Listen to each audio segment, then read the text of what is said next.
Mark McDonald was born and raised in northern New Mexico. Born to a small ranching family, Mark learned early the value of work ethic, helping his grandfather raise and train horses while in high school. In addition to a data entry job, Mark kept busy and involved, especially in his community. At the age of 17, Mark obtained his EMT basic training and volunteered with local EMS services. He attended the University of New Mexico after high school, obtained his paramedic training, and then dedicated his professional career to serving communities around New Mexico, providing rural health care. Mark took an interest in helping train and teach other EMTs and found a passion in bolstering community through service. Mark worked as a critical care paramedic, flying for a civilian air ambulance company for several years before being promoted to a regional business position within the same company, where he secures resources and assets to protect rural New Mexicans in times of medical emergencies. Mark is running for New Mexico House of Representatives in District 67, largely drawn from the same heart for community. He understands the struggles rural families face. He empathizes with farmers and ranchers and works hand in hand to make sure they are treated fairly. He also understands the dynamics of small business and how corporations play a role in rural communities, and has a strategic plan to bring community together, find more in common, and work toward actual effective solutions. Welcome to our show today, Mark. We're very happy to have you here. Thank you, Matt. I appreciate it. It's an honor to be here, and it's always an honor to talk to you. And from the time that I met you, you've been an inspiration. So thank you for inviting me. Well, thank you so much. So, Mark, can you tell us first, before we get started and really talk about the details, can you tell us what caused you to run for office? I mean, what really hit you so hard that, because running for office is a real hard thing. So what is it? Yeah, absolutely. So as you alluded to in the introduction, and thank you for the introduction, it really comes from a heart for my community. It comes from a heart for people. I moved back to my hometown and to my home community after traveling the state providing rural health care. And I really saw a need here for some leadership.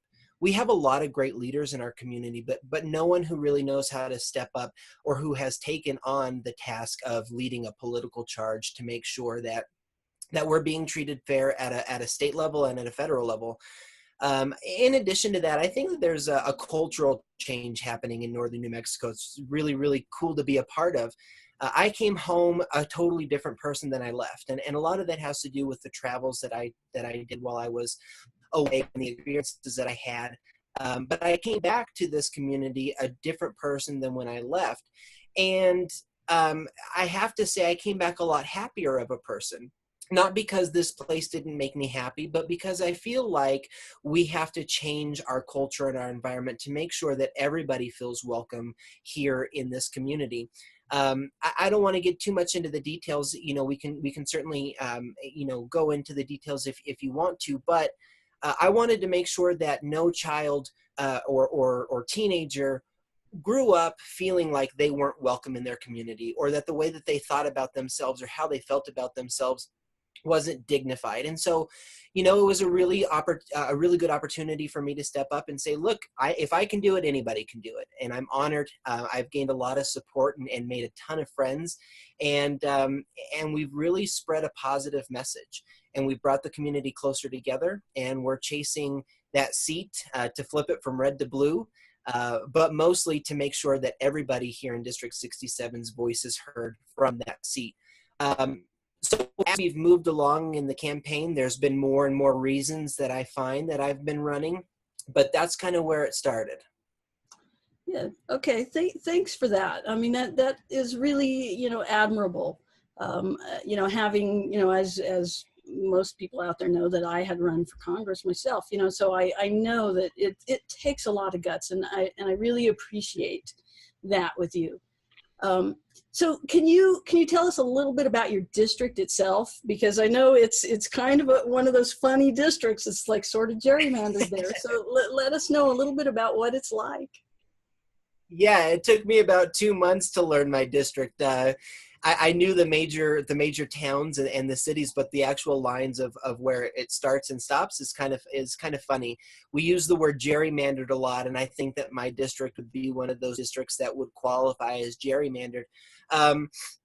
It's one of the largest districts by landmass in the state of New Mexico for the House of Representatives. It is up in the northeast corner of the state. Our big municipalities, of course, is Raton, Clayton. We have Tucumcari, Texaco, and then we have Portales. So there's a part there where we skirt from Tucumcari to Logan, when then we get really skinny in our districts past Clovis and then hit Portales. We also have Roy Mosquero in that community. So in total, we are included in 7 different counties. So when you're talking about running for state house, there are some districts where you're in part of one county. There's some where you're in 7 counties like mine. And it really just alludes to what it looks like from a state level, as far as who do I have to be in participation with and where do I need to focus my efforts. And that's where the gerrymandering question comes in for me. Because it's very clear that we have made this district to where there hasn't been a large contentious race between Republican and Democrat. And I think that that's on purpose. And I think that needs to change. I think that there needs to be some fairness brought to the race. And I'm sure we'll talk about, Republican versus Democrat in a little bit, but it's a very large district. It's a very hardy district. And, it's a very red district. We're very proud to be running as Democrats in this district. And I have to tell you, going into November, not just because of how I feel, but because of the engagement we have with the community, I really feel like this is going to be a year for a young Democrat like myself to hold a seat in the House. And I think that that's refreshing for a lot of people, because we haven't approached it as, well, we're going to flip this blue and make everybody liberal. We've really approached this race of, this is a district, this is my district, and how are we going to work together, Republicans and Democrats? And it's been a really popular message. Right. Well, yeah, that sounds really great. That sounds very similar to, the district that I was running in, because it's very, yes, very red as well. So being a healthcare person yourself, can you speak a little bit to your feelings and what your plans are for aiding rural healthcare? Because that's really an important topic in New Mexico, because New Mexico itself, aside from certain centers, is primarily rural. Sure, absolutely. So as you alluded to, I started early volunteering for EMS, for emergency medical services, in my small communities, and I went on to become a paramedic and then a critical care paramedic, and now I still work in the healthcare industry from the business side. So I have started from ground zero, where there is very little training, where you have very little resources and very little tools to take care of someone who is equally as sick in our small town of Folsom or Des Moines as they are in Albuquerque. Just because you're rural doesn't mean people don't get sick or injured. And so as I progressed and I got to work closer with some of the larger services, with the level 1 trauma centers, both there's only one in New Mexico, but with that one and with ones in surrounding states, you really get a good grasp of just how desolate the medical community is in rural New Mexico and in rural United States in general. And so our plan includes making sure that, one, we never lose our roots. And those roots are really roots that I was grown up with, that it really is dependent on the community to remain engaged and involved. I really believe that we can have a successful program with our volunteers. We've had it before, but we've seen a lack of association with our younger generations in volunteer programs with the fire department and EMS departments. So lack of participation is one thing. So how do we as a state government, but moreover as humans and as a community, how do we engage and encourage that involvement to where we have citizens who want to be volunteers, who want to take part in this? That's step number 1. Step number 2 is making sure that when they do take part in this, that we support them not only from a government level, but from a community level, and involving our corporations. Look, I work for a corporation right now that says, hey, you know what? I understand that I can't provide you everything you need to have a cath lab or a level 1 trauma facility in Des Moines, New Mexico. That's just not going to happen. But what I can do is I can provide some of the corporate assets and corporate backing that this corporation has, to make sure that you're trained well, to make sure that we're working together so that when it is going to take an hour to get a patient to definitive care, you know how to handle that patient. So it's a combination of ideas and efforts. And I think that we've seen in this state for too long, not only a disproportionate allocation of funding, where our larger cities like Santa Fe and Albuquerque get a ton of funding for their EMS services, and it leaves rural New Mexico with very little. That's a problem. But we also see where we have a divide between making sure that corporations are welcomed into these small communities to assist. I think that that's something that I am very proficient at doing, making sure that I am securing those resources for my community. After all, it is my community, and I want to make sure that whoever is helping is doing it appropriately. So, you know, we need to make sure that our hospitals stay in our communities. The hospital in Clayton is a struggling facility. We have to make sure one way or another that facility stays there. What that looks like from a business perspective, I unfortunately don't know at this point because I haven't been involved with that. But I know that the community needs that facility to stay there. And if that means that the state needs to step up and help that facility, I know that the state will.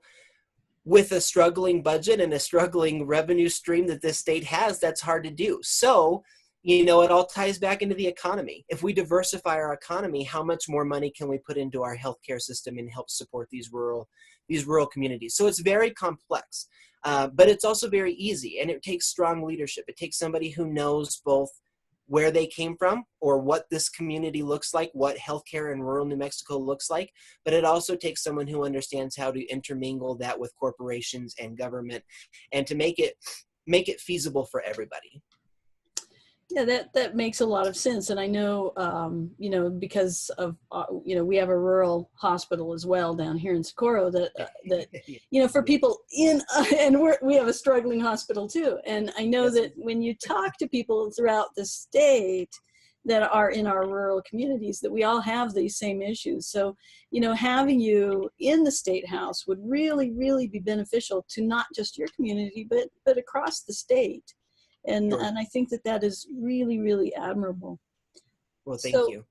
So when we're talking about things like this, and we were just, you know, that is healthcare, but healthcare, in order to get people to do the healthcare, we also have to think about jobs, and we also have to think about our economy, because, you know, we have, again, part of the reason that these hospitals are struggling is because our economy is struggling. So I think that's a good segue into talking about our economy and what your plans are for jobs in the economy. Sure. We're going to keep it simple, but we're going to keep it effective. And you're exactly right. And I think that's a really good point, Matt. Look, we're not going to be able to bring in quality healthcare providers, quality educators, quality business owners if we don't have a booming economy. Let's just call a spade a spade. No one's going to come to Raton right now and think that they're going to have the quality of life that they would have if they were living in Albuquerque or Phoenix or Houston. So we do fix our economy, and that doesn't mean that we have to be a big metropolis, but what it does mean is that we have to offer opportunities and have an economy where people will say, hey, I could see myself living in a place like Raton. I can see myself living in a place like Tucumcari long term. So it does take a culmination of efforts and ideas. And I think that one of the biggest things is, look, I was with Lieutenant Governor candidate for state of New Mexico, Howie Morales, yesterday, and I couldn't agree more with what he said. He said, look, we've got to start from the inside and work from within and help build basically our state from the inside out. And I couldn't agree more. One of the things that we're seeing is that we have nurses traveling in to our facilities from out of state. So they're coming in from Texas and Colorado and Arizona, and they're staffing our hospitals. So that comes with a variety of problems. One, it doesn't really help our economy, because when they clock off a shift or they are done with their shift, they travel home and they spend their money in another state. So why are we not investing in bringing satellite training facilities from places like Clovis Community College or Eastern New Mexico University, bringing a satellite training facility that's sustainable to Raton and recruiting nurses from here in Raton or Clayton or Tucumcari or Portales to say, look, we want homegrown nurses, ones that are going to stay here and who have an investment in their community. And I think that once we start to see that kind of shift and change, we're going to have a booming economy. But it's not just with healthcare, it's with everything. If we're serious about changing to wind and solar, let's make some satellite, training facilities for our wind and solar technicians. In addition to investing in exporting that, let's invest in our workers. So there's a variety of things that we have to do, and I think it starts with making sure that rural New Mexico is afforded the opportunities that places like Albuquerque, Santa Fe, and Roswell have with these training facilities. And look, we can make it mutually beneficial to both the facility who has the satellite location and the community. This isn't if you're going to bring your facility out here to Raton to educate people, you have to lose money. No, we want to make this a mutually beneficial relationship. In addition to that, Matt, I think it's really important that, I owned a small business in Angel Fire for a very short period of time in comparison to some of the other businesses that have been up there. It was a floral shop. I didn't know what I was doing, but I figured it out. I went online and I studied. But at the same time, we have to have some sort of support from a state level, but also from a corporate level, to have support for these small business owners.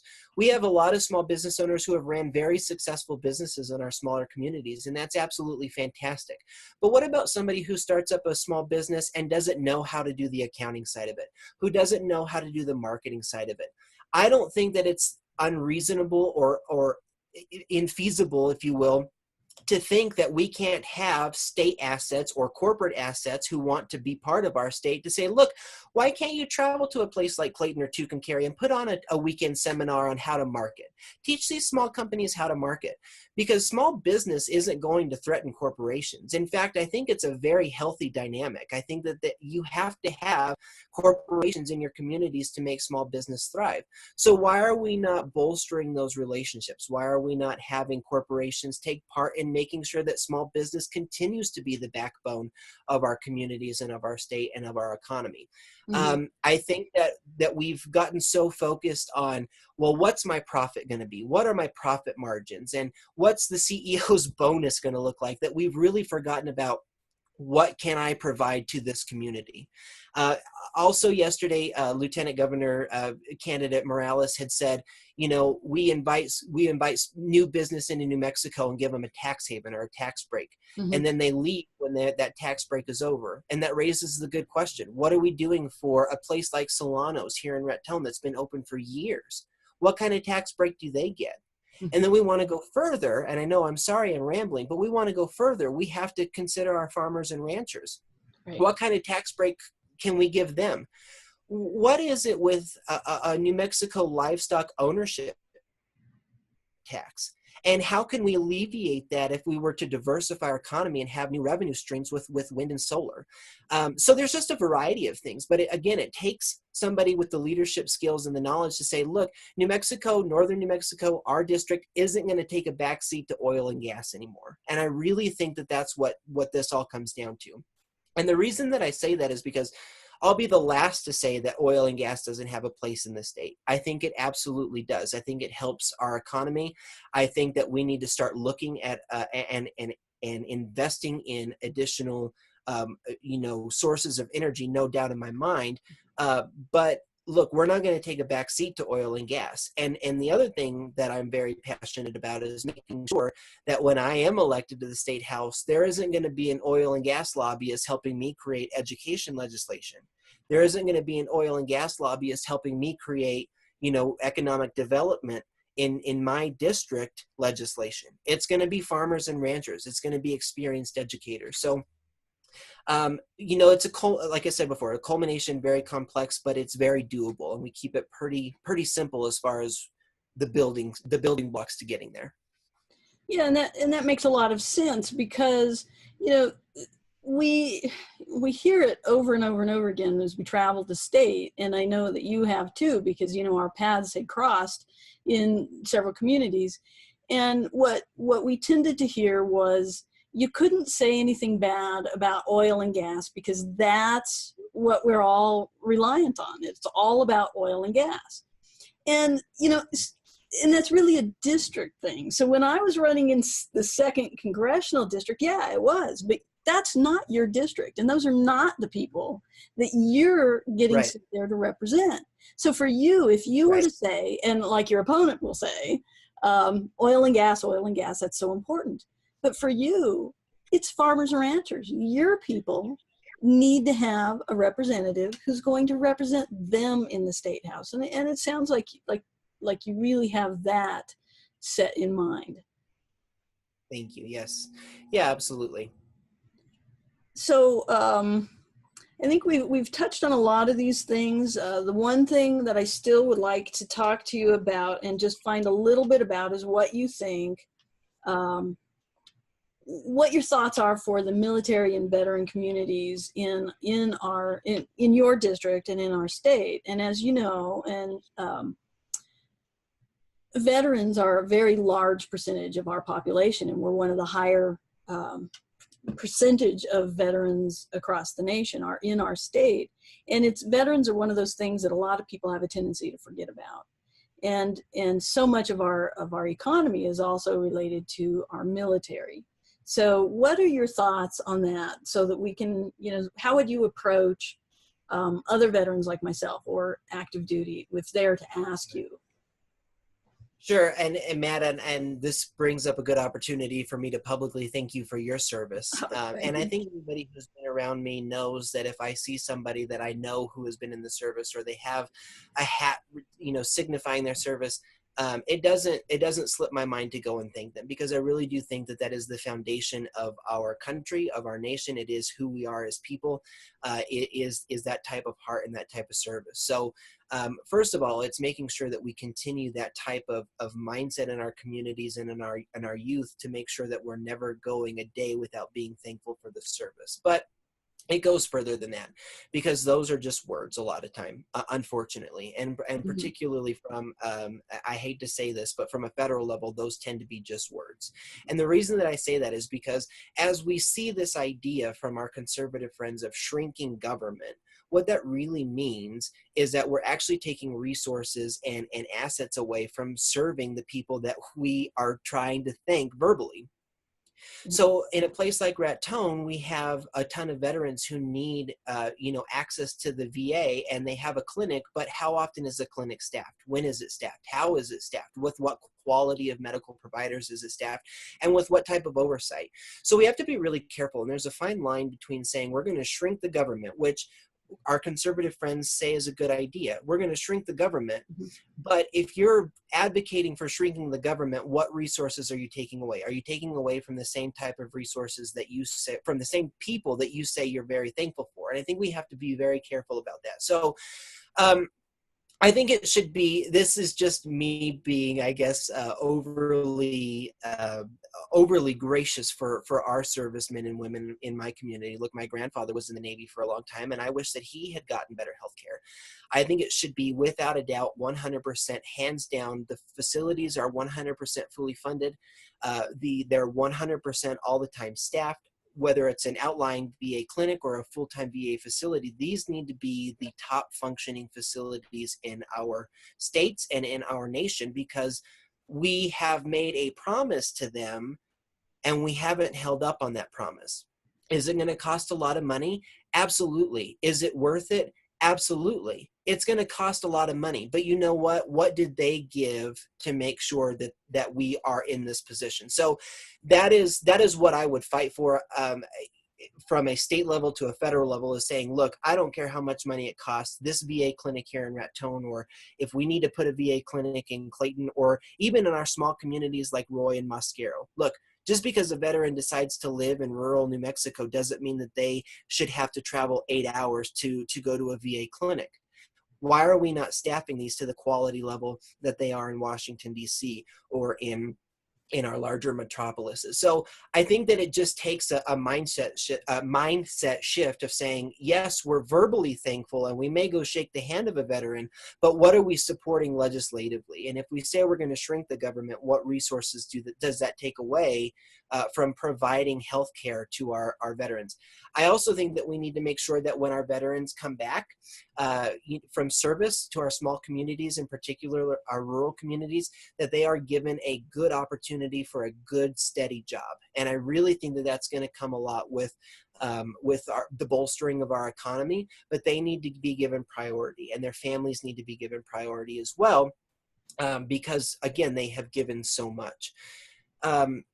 So those are a couple of things that I think anybody would actually advocate for. They're certainly what I advocate for. And I think that, it needs to be a priority for us just to maintain a certain level of decency in our nation. Well, thank you. That sounds to me like you've given that a lot of thought. And I think that our veteran and active duty and military families that are listening will be very appreciative of that. We're getting close to the end of the time. So I think if I would like to give you a chance to just, if there's anything that you want to talk about or just quickly that we haven't touched on, anything that you want to make sure that's important to you that you just want to speak out to the people with. So go ahead. Sure. Absolutely. And again, Matt, thank you for having me on. And I know I talked a lot. That tends to be how my campaign events go, whether it's virtual or whether it's live. So thank you. I think that the most important thing that I want to say is thank you to the people who have taken me seriously. It's, we've been asked multiple times, well, how old are you? You're just a baby. But they can see from a local level to a state level that I'm serious and that I'm engaged and that I'm doing this for the right reasons. I don't know if you watched John McCain's service yesterday when former Vice President Joe Biden said it's there was a time when it was never okay to question someone's motive to run for office or what they were doing while in elected office. And I feel very grateful because I don't think that's been something that I've had to deal with or had to face. And I certainly don't feel that from my opponent, and I've never questioned my opponent's motives. And so it's been a very, very fun race to run up here. I think that the other thing that I'd like to say is that, regardless of the outcome come November, I will keep fearlessly fighting for this district because I really believe in this district. And I think that the people that I've talked to, even though they say, wow, you came back a Democrat, you came back to Raton you came back home a Democrat, they know that I am more than willing to reach across the party lines and the aisles to create a solution that is effective for everybody. Our campaign slogan is more in common. I really believe that we have more in common than we're led to believe, particularly if you're watching, certain news shows.